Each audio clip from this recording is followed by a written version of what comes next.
Does evil truly exist, or is it merely a fabrication of the human mind, an illusion weaved by perception and misunderstanding? If the universe is governed by spiritual laws, why do we continue to experience war, destruction, and sorrow? This question has puzzled humanity since time immemorial. Across centuries and civilizations, various philosophical and spiritual traditions have tried to answer this paradox. From the quiet introspection of Eastern thought to the esoteric teachings of Hermeticism, from the moral framework of Christianity to the mystical depths of Kabbalah, each offers a unique lens through which the nature of evil can be viewed, understood, and possibly transcended. In Eastern traditions like Hinduism and Buddhism, evil is not a force in itself, but a shadow born from ignorance. The concept of Maya in Hinduism explains that the world we see is a world filled with suffering, conflict, and perceived evil, nothing but a great illusion. Like a traveler confusing a rope for a snake in the dark, we too are misled by our limited perception. When the light of higher consciousness illuminates our awareness, the frightening image dissolves.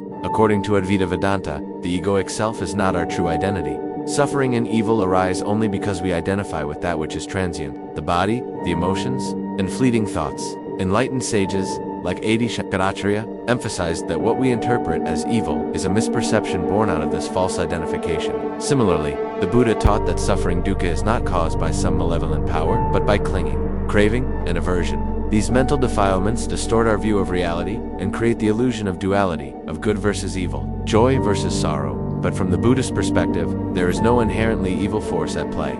There is only ignorance, which can be overcome through awareness. Pain is an inescapable part of the human journey, but suffering is a choice. It stems from how we interpret and react to the inevitable discomforts of life. When the mind awakens, evil ceases to be a terrifying reality and becomes a misunderstood shadow, one that can be dispelled with clarity and compassion. Yet even as Eastern philosophies emphasize the illusory nature of evil, other traditions propose that it serves a necessary purpose. In Hermeticism, for example, the world is governed by the principle of polarity. Everything has two sides, light and dark, hot and cold, expansion and contraction. These opposites do not conflict, but complement one another. Good and evil, from this perspective, are not adversaries, but extremes of the same spectrum. Without darkness, light has no contrast. Without challenges, there can be no growth. Without sorrow, joy becomes meaningless.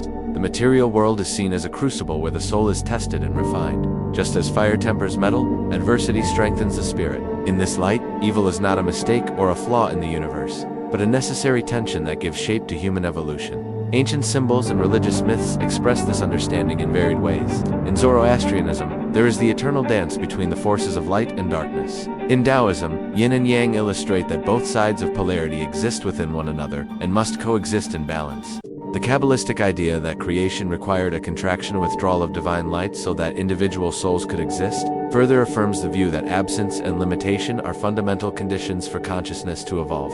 If evil is a necessary counterpart to good, then its purpose is not to destroy but to catalyze transformation. The soul, in its journey through this realm of opposites, grows by making choices, facing hardships, and ultimately remembering its divine origin. From this view, evil is a tool, not an enemy, but it is a tool that demands great caution. Though it has purpose, it should not be embraced or glorified. The true master learns not by dwelling in one pole or the other, but by harmonizing both, walking the middle path of conscious awareness. To transcend evil is not to annihilate it, but to understand and integrate it, transmuting darkness into light. Christianity approaches evil through the lens of free will. Here, evil is not some autonomous force, but the outcome of human choice. God, being the embodiment of love and goodness, granted humanity the freedom to choose. Without freedom, love would be meaningless, and goodness would be coerced.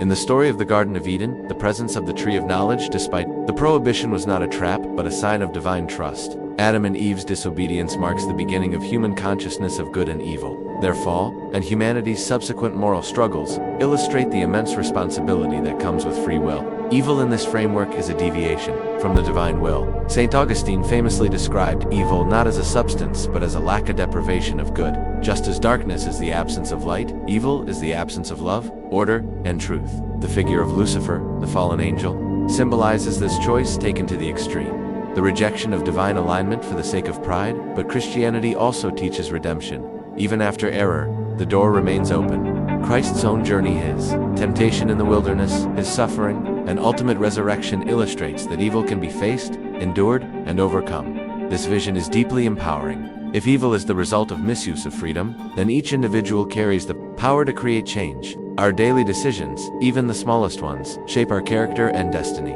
Evil then is not a supernatural imposition, but the consequence of turning away from the good. But just as we can fall, we can also rise. The parable of the prodigal son reveals that even after the gravest errors, return is possible. The Father's embrace signifies that love and grace are never beyond reach.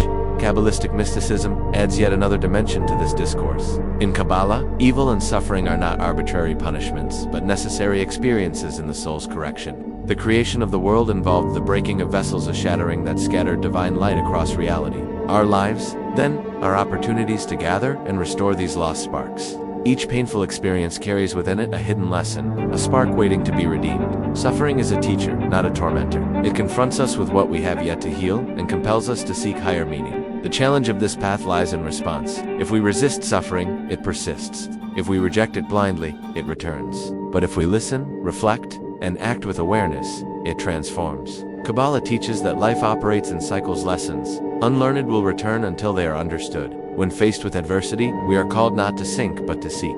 Pain, loss, confusional, these are vehicles for growth when approached with the right mindset. Even in our darkest trials, there is light hidden, waiting to be revealed. So what is our role in the face of evil? If it is illusion, contrast, or choice, how do we transcend it?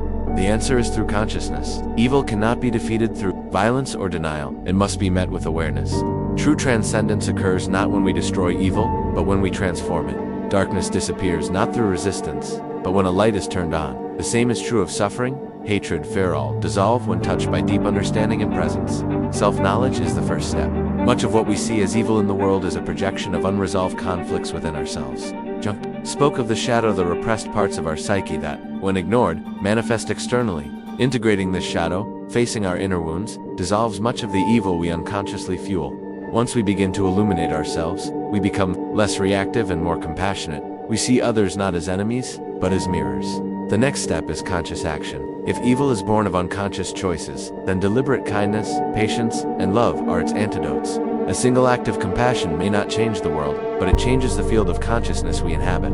And many such acts create momentum. Goodness is not a passive trait, it is a path we choose moment to moment. But there is a deeper layer still, the ability to observe evil without being consumed by it. This is the path of conscious neutrality. Many spiritual traditions emphasize not judging every experience as good or bad, but seeing it as part of a larger process. Evil, when reacted to with hatred, often breeds more evil.